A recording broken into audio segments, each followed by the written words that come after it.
کیف نستفید من رمضان، میں اور آپ رمضان سے فائدہ کیسے لے سکتے ہیں؟ یہ انسانی زندگی کا ٹرننگ پوائنٹ بھی ہو سکتا ہے، تقرب الہی کا بہترین یہ مہینہ بھی ثابت ہو سکتا ہے، لیکن کس کے لیے؟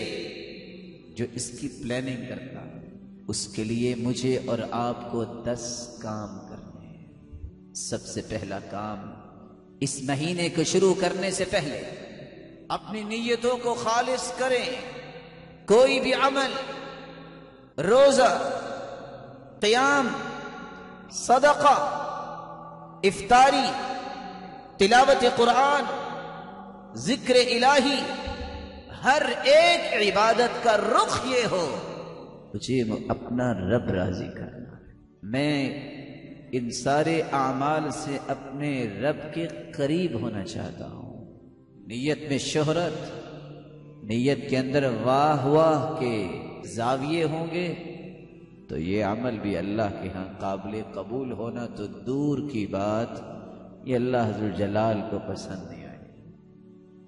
اللہم انی اعوذ بک ان اشرک بک شیئا وانا اعلم وَأَسْتَغْفِرُكَ لِمَا لَا أَعْلَمُ۔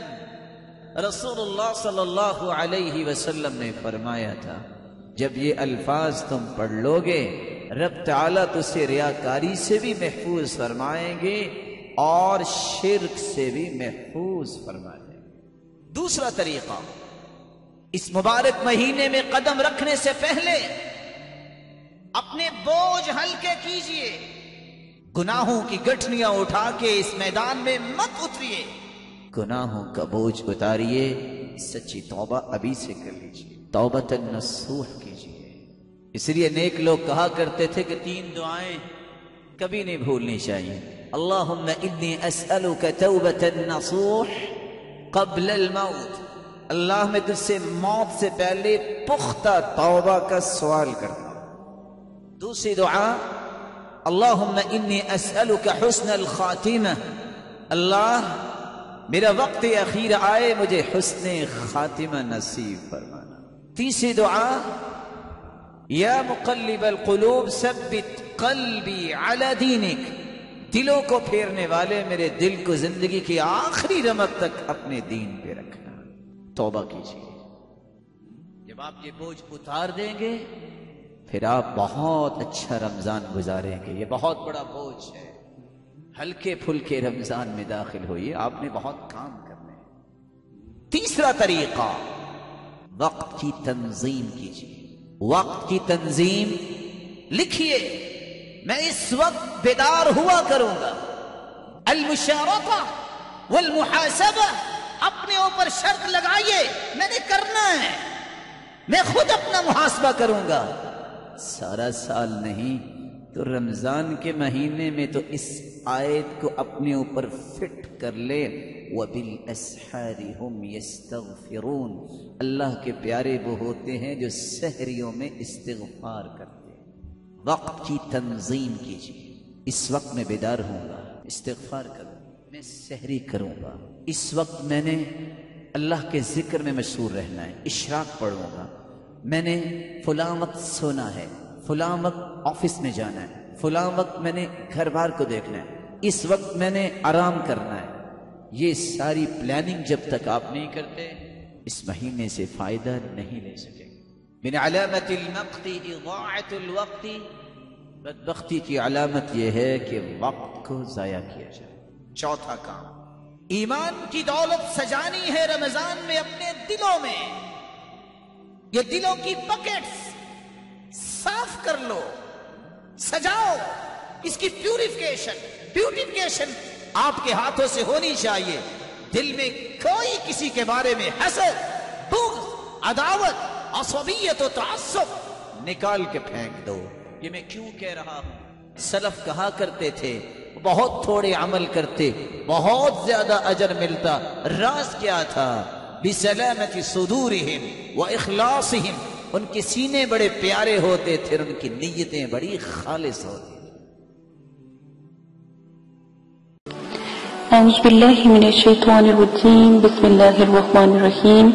میرے پیارے بہنوں اور بھائیوں، امید کرتی ہوں کہ آپ سب خیریت سے ہوں گے۔ دعا کرتی ہوں کہ اللہ پاک ہمیشہ آپ کو سلامت رکھے، آپ کو قائم دائم رکھے۔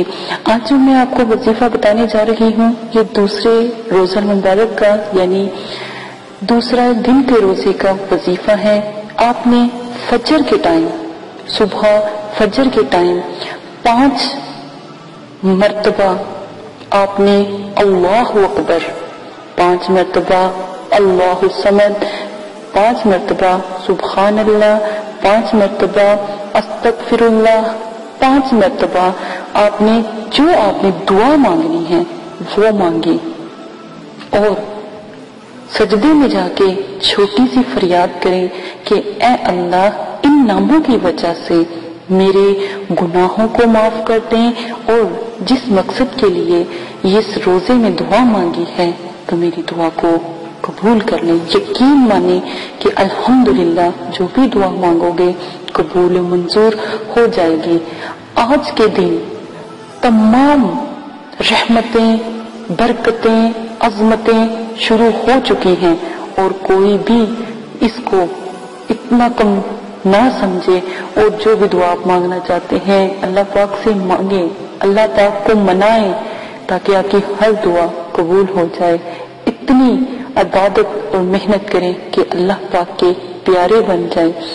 اس کے بعد نماز فجر، پنجم کلمہ یعنی 5واں کلمہ، پنجم کلمہ استغفار 70 مرتبہ پڑھنا ہے۔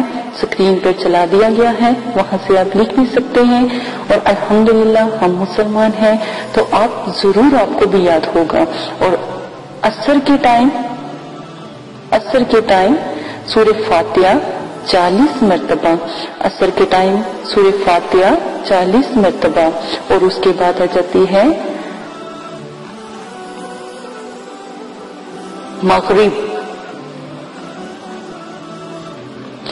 مغرب کے وقت یا وہاب 133 مرتبہ، مغرب کے وقت یا وہاب 33 مرتبہ۔ اس کے بعد آپ نے نماز عشاء صلاۃ التسبیح 4 رکعت نفل پڑھنا ہے۔ تسبیح میں پڑھنا کیا ہے؟ سبحان اللہ والحمدللہ یہاں سے لے کر واللہ اکبر تک آپ پڑھیں گے۔ یہ بھی سکرین پر چلا دی گئی ہے۔